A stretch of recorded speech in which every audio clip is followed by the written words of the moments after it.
In Deuteronomy 23, we're going through more laws. From using the bathroom outside the camp and digging a hole and covering it up, to allowing Egyptians into the house of the Lord, since the Israelites were sojourners in their land. They are not to pay a vow with any money earned wrongly. God wants them to do right more than he wants the money. They are not to charge interest when they lend something to another Israelite. This brings a blessing from God. Again, it shows your trust in him, an acknowledgement that God was the one who gave it to you in the first place.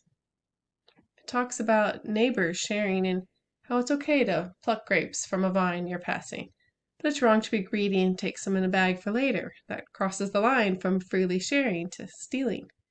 In earlier lessons, we talked a long time about slaves and how they were to be treated.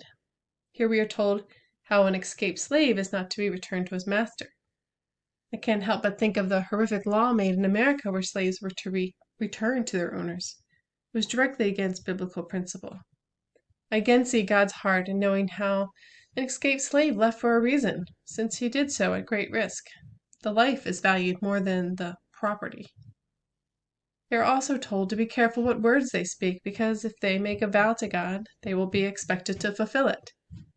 Be careful not to make promises to God, deals about what you'll do if he does whatever it is you're asking.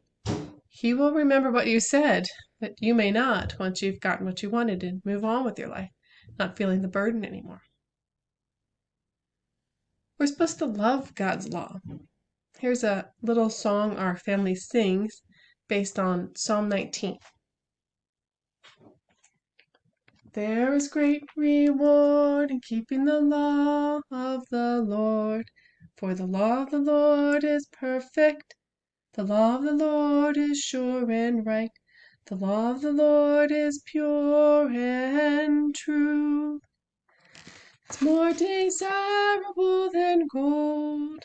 The law endures forever. It enlightens the eyes and rejoices the heart and restores the soul. There is great reward in keeping the law of the Lord. Keep me from sin and forgive me.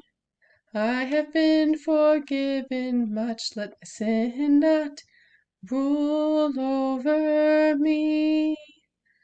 Let the words of my mouth and the thoughts of my heart be acceptable, Lord, in your sight, our Redeemer. There is great reward in the law.